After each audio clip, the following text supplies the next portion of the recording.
Yo, it's your favorite asshole Sixxx, chilling on Quitetrill worldwide. You know what the fuck it is.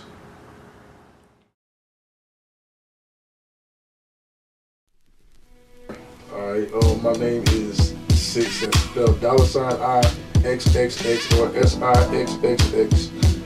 Government name I give it to y'all, Michael Nelson. Some of y'all know me, Jason Manson on Facebook. Alright, so, you know what I'm saying, let's get into what people know Sixxx for. You know what I'm saying, like, are you just a rapper, or you... It depends on what day of the week it is and who you're talking to.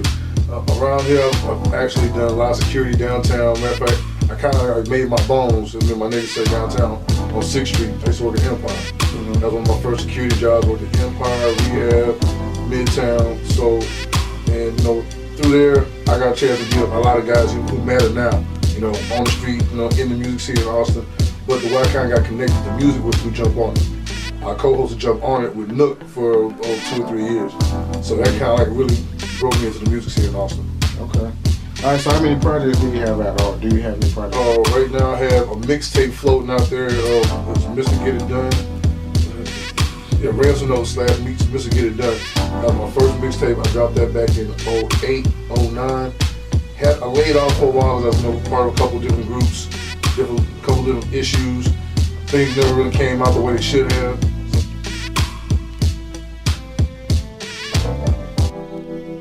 Alright. I've been being that I'm the age I'm at, you know, I'm almost 40 years old, been in Austin as long as I have, know the cats that I know and know the scene the way I do. There's a few things that I saw around me, you know, everybody's talking about lack of unity. And there really is no lack of unity around Austin. The thing is, we don't run around screaming about it. A lot of us got too many other things to worry about, too many other things to do, so that's not really on the forefront, but we know what the deal is. I felt like putting this mixtape together would show some folks that there is some more solidarity than they realize. And some of the cats I'm putting together on this tape, you know, they don't think we fuck with each other. But we do. I mean, shit. Most of us went to junior high, school together, still play ball together, whatever. We still see each other. You know, we met out here. We real people. And let me ask you this question: is it really a mixtape? Is it a compilation or is it a mixtape? Meaning, is it actually mixed? Like as in a DJ? Is it a mixtape? We're working on that right now. It's actually being mixed. DJ Scoop Beezy is mixing it.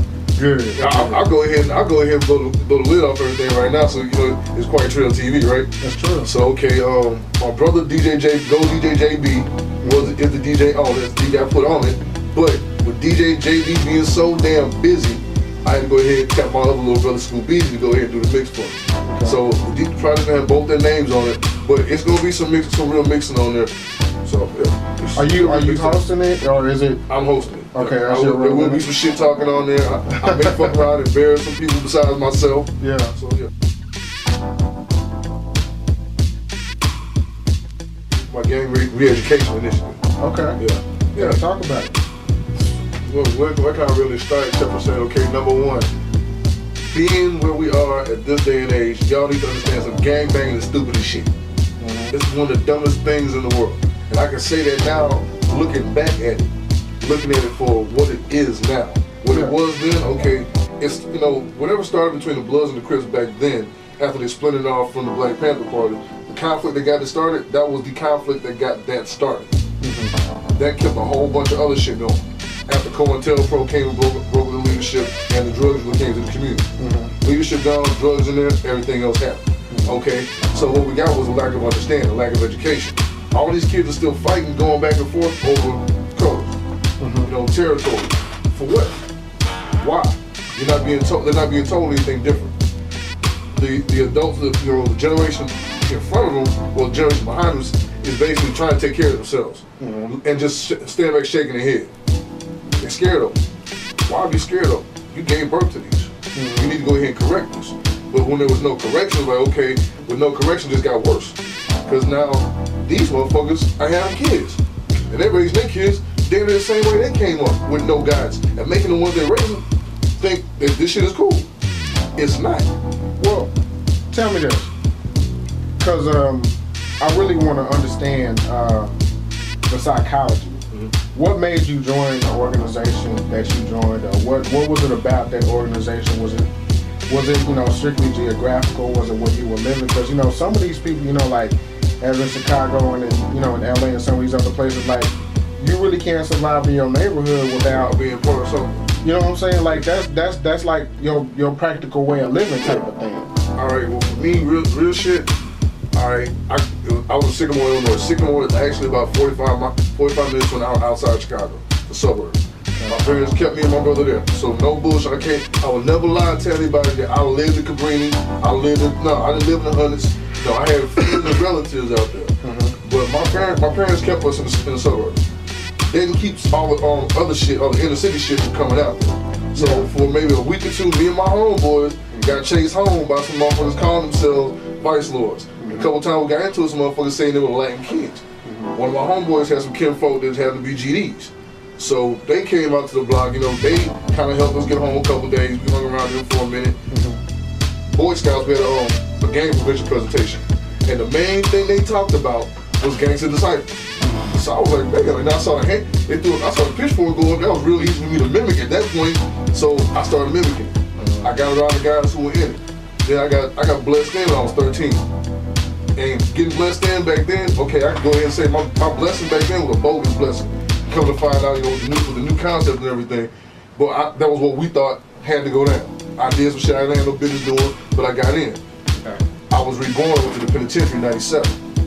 Got in there and ran to my OG, David Clark, who went ahead and sat me down and basically gave me the new concept, which had already been in existence and already been in practice since, I believe 79. And had already been on the books. But actually, my bad, officially 87 was when the new concept was really put in. Then the blueprint came out. So basically for us, it went from being gangster disciples to go to development. I know a lot of Crips, a lot of Bloods, a lot of members from other factions who laid their flag down as they got older. Which is understandable. You grow older, you mature, sometimes you chapter out of these things. But for us, we're looking at it like, okay, if we took it up back then, you took an oath, pledge, and a creed, what you gonna lay it down for now? Especially when we're trying to turn it around. So if you stood for the negative, why not stand with the positive? Stand with and for the positive. Come help us affect this change. If you were willing to go ahead and put in all that work and do that dirt back then, supposedly under the chairman's name, the chairman stopped doing shit once he got locked up. Real shit. Right now, Larry Hoover's sitting on 6 life sentences for a whole bunch of shit he had nothing to do with. Because you got a whole bunch of niggas, I won't call them brothers, they're not bosses, they're not my folk. A whole bunch of niggas doing a whole bunch of fuck shit and not taking their ride. Saying, you know, and letting the organization ride for it. Right now, one of the main reasons why we're trying to change up everything we do, besides the fact that it's what we're supposed to be doing anyway as black men for our community, the fact that the chairman sitting on 6 life sentences, he deserves a chance to be out in something close, some kind of modicum of freedom. Some modicum of freedom, because he does.